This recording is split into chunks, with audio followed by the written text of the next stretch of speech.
Welcome to Picks with the Professor, the show where a real statistics professor gives you sports betting tips.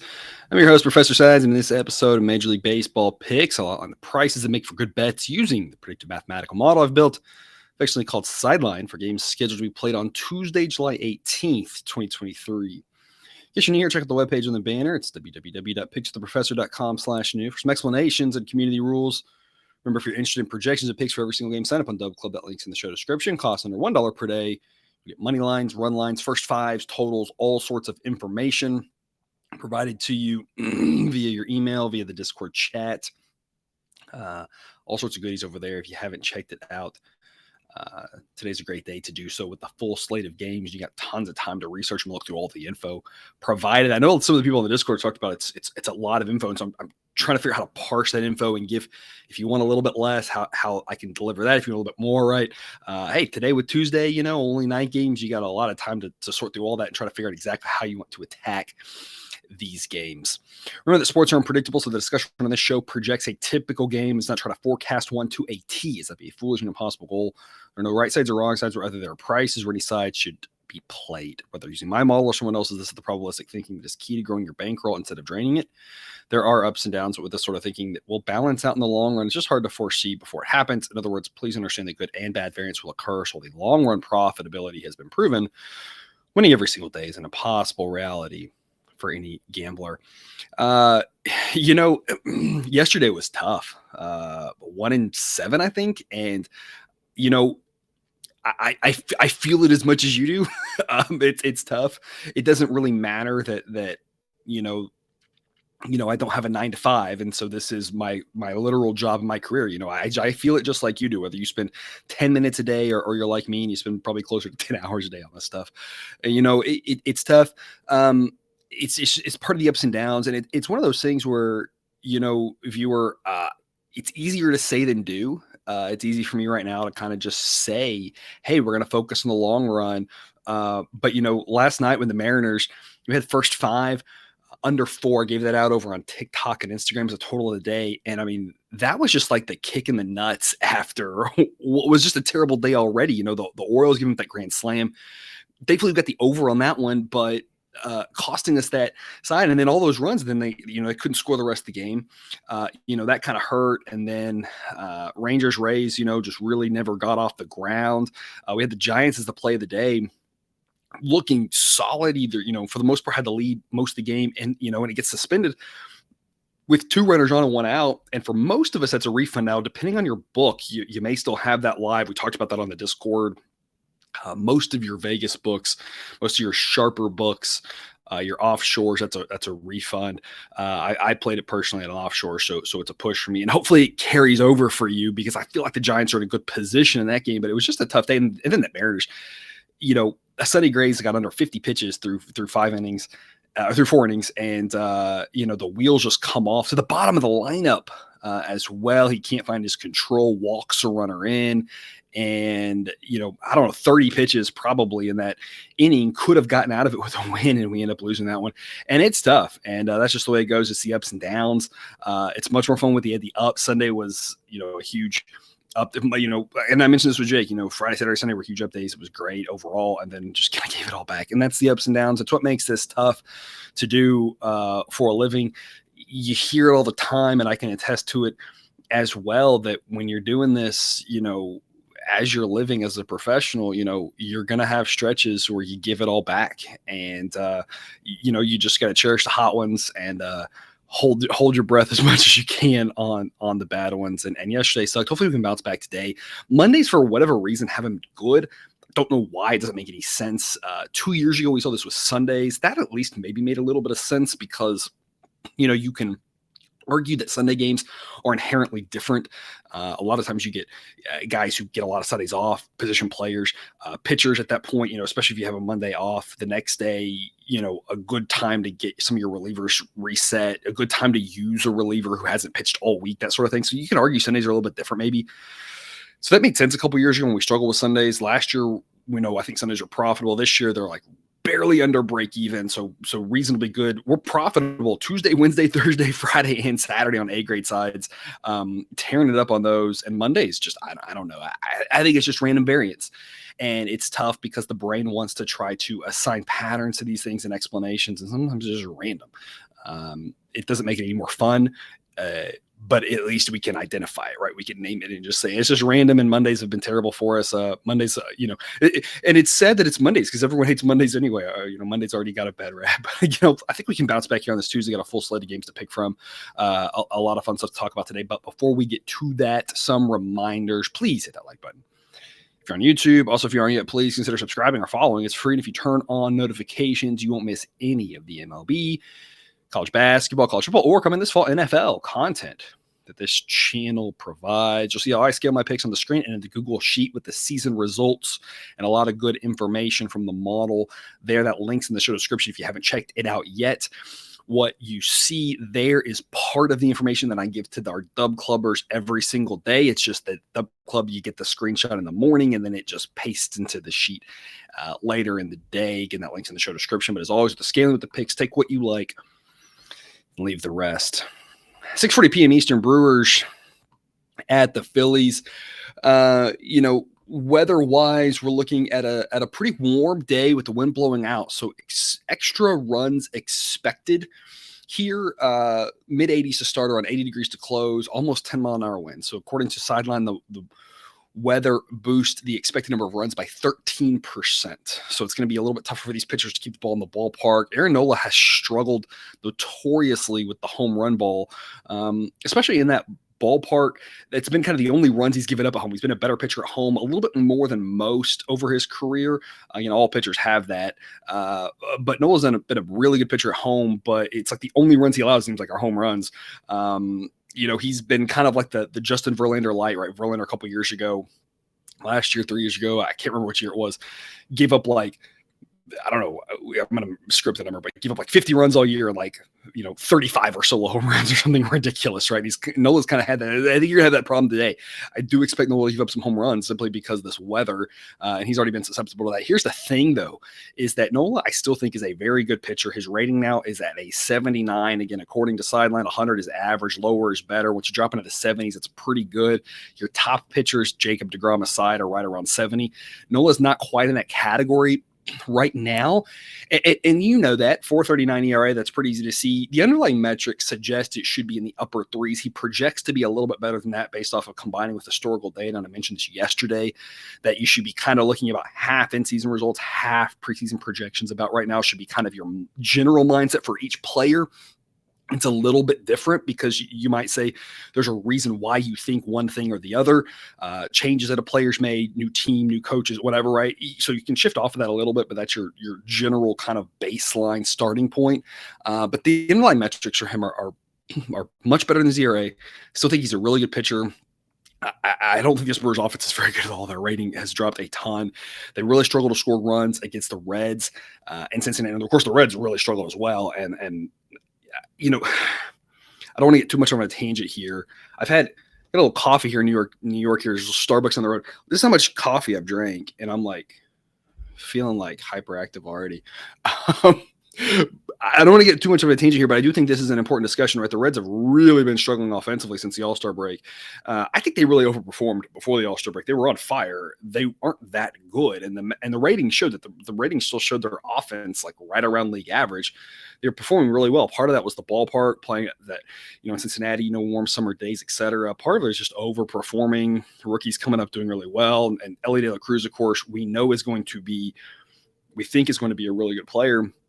He's done really well, but he's really cooled off as well. His pitchers are kind of figuring out better ways to attack him. And so, you saw this opening series with the Brewers and the Reds, and I don't think the Brewers are that impressive. I just think the Reds are even less impressive, especially offensively, and that's why I think Nola's going to have a great start here, despite I think he'll give up a couple solo home runs type thing, is because the fact this Brewers offense, I just don't have a lot of faith in really whatsoever. I think the flip side of this, Phillies offense right around league average on a warm day against a bad pitcher in Julio Teheran. I expect big things from them. Teheran's a guy I've talked about a few times now. He's made 8 starts. does have that 3.64 ERA, but he pitched really well early on coming back, and then it's just been kind of worse and worse. The whole time I've said his underlying metrics pointed to some regression coming. I didn't think that it was sustainable. Sure enough, that's what it looked like. And if you look under the hood, it suggests that it's just going to get worse. His xFIP is 477. According to Sideline, he projects to be in the low fives going forward. So you have a situation here where you've got a pretty good pitcher in Nola and a pretty bad offense against the Brewers. Brewers should score a little bit because of the weather, but that's going to be the biggest thing. If this was like a cold day in April, this is a sets up for a shutout, right? And then you've got a bad pitcher in Tehran, a full standard deviation worse than league average according to the model. And even though the Phillies offense is only average right now on a day like this against Tehran, they should take advantage. I'm all over the Phillies here. I'm playing them at -1. Some of your books offer this as a bet. What I am doing for this in my model codings, I'm pulling every number from Bet Online. Again, link in the show description to sign up there.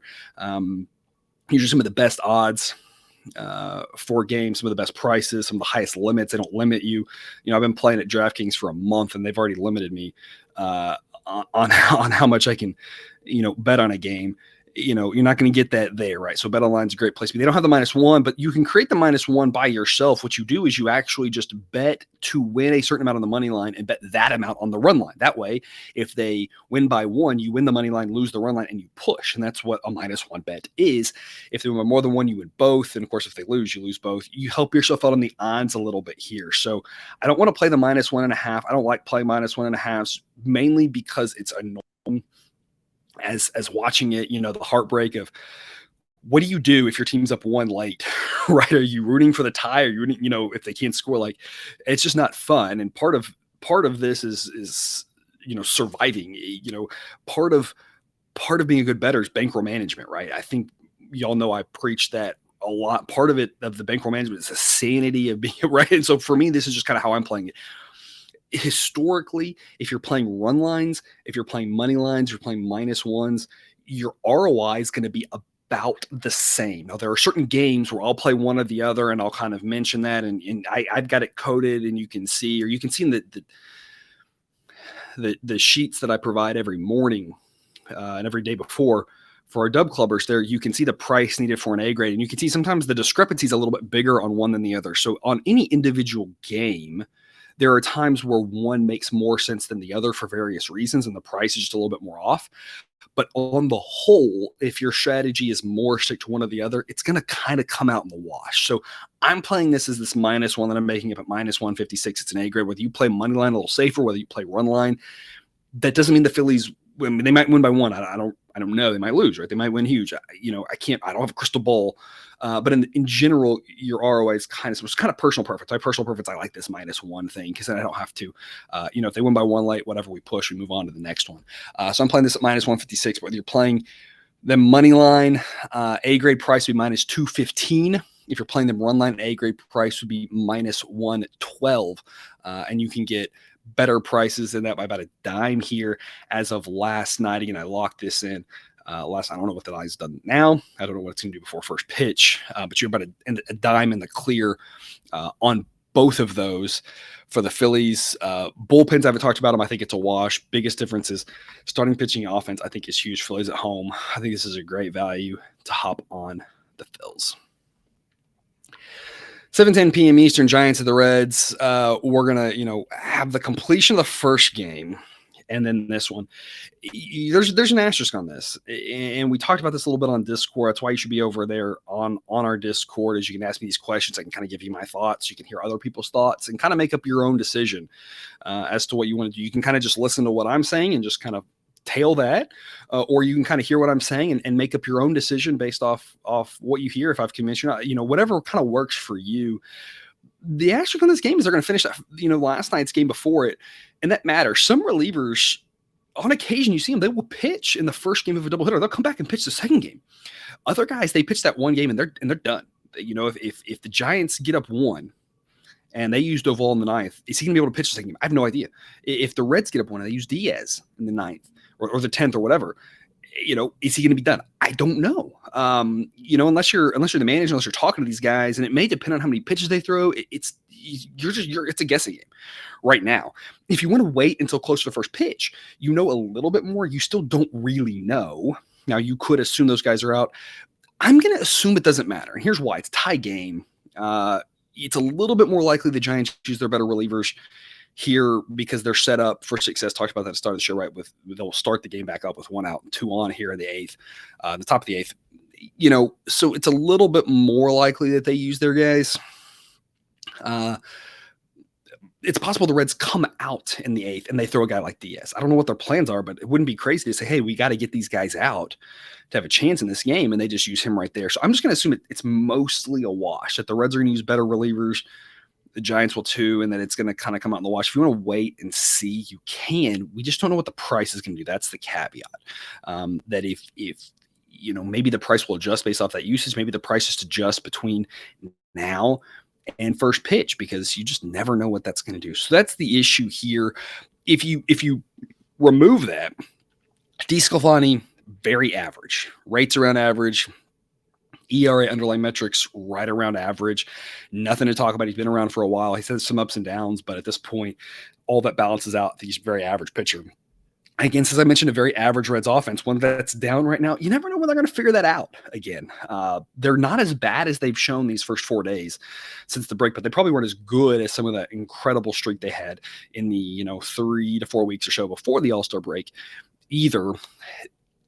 That is a question mark.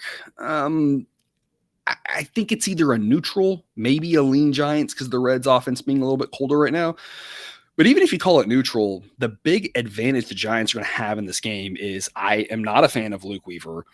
He's got this is not a typo, because I bring this all in from, I scrape it from the internet every day.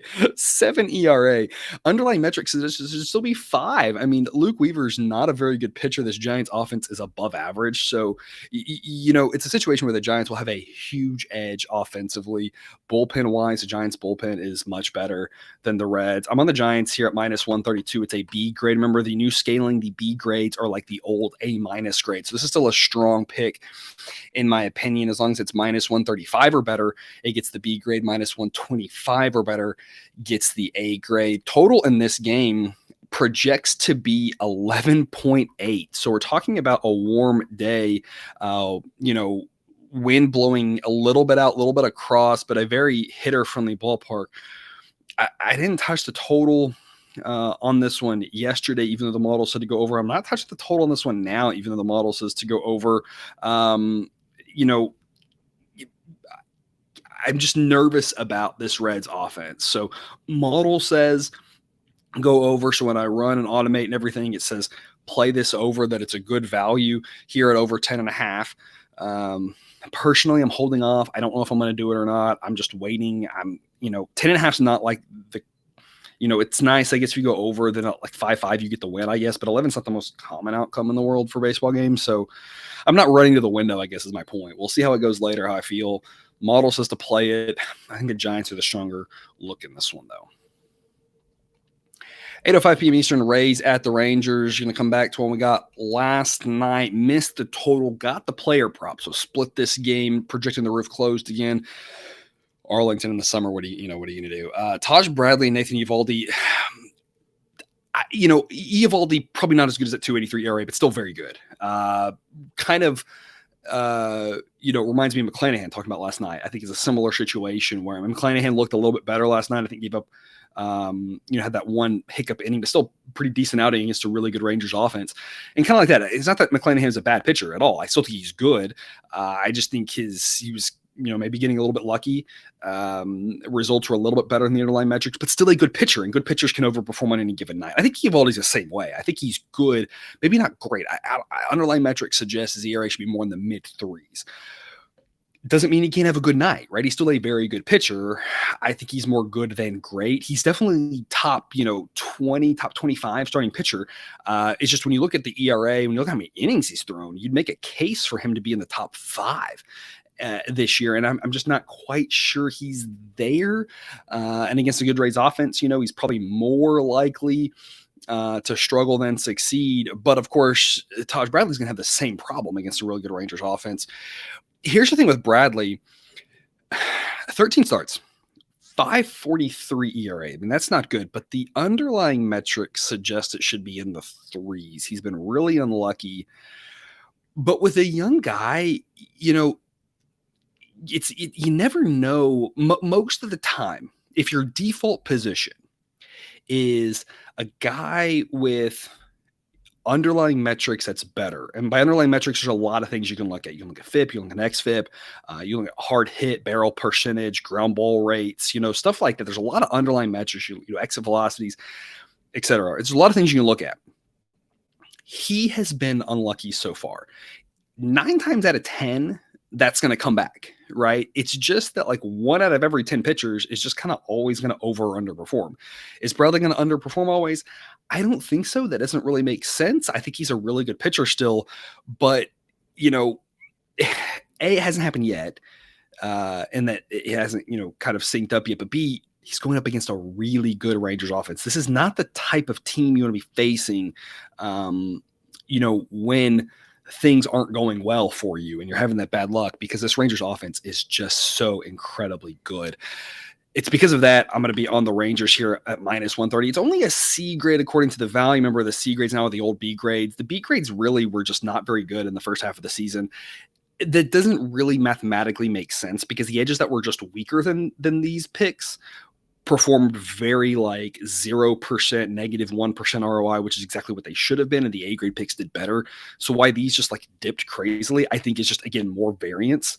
So I think these are still going to be solid going forward. We just want to pick our spots. I think this is a good spot to pick the Rangers on. Again, a couple of reasons why.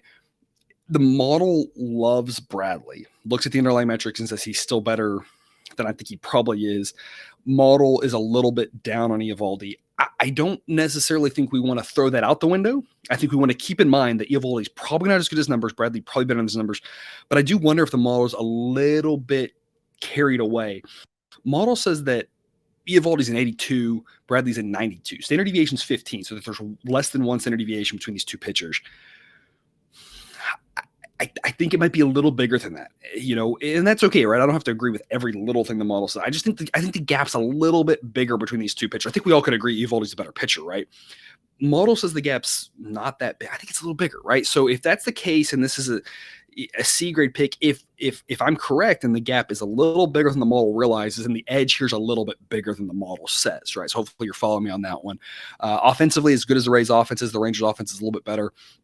Rangers bullpen's the big problem. It's kind of offset by Eovaldi with how many innings he seems to throw, how many outs he seems to get. That mostly helps. It didn't help his last start. His last start, he only went 5 1/3, and the bullpen blew up in the 7th inning, gave up 6 runs to the Red Sox. That was at a park in Fenway. We always talk about it's a weird park, right? Hitter-friendly park, but runs come in bunches there with the weird dimensions. And like Fenway is the most extreme, you'll see more low scoring and then crazy high scoring games at Fenway than any other park, right? Coors Field has a lot of high scoring games, but you very rarely see, when you see that 2-1 game, it's rare in Coors. You get that a lot at Fenway, but then you also get a bunch of these weird crooked numbers like what happened last time to the Rangers bullpen. Rangers bullpen's the weakness, but that should be offset a little bit by Eovaldi at home. -130, I think is a decent pick here on the Rangers. Hopefully we can get a little bit better of the price of this. You can shop around. -126 gets it to a B.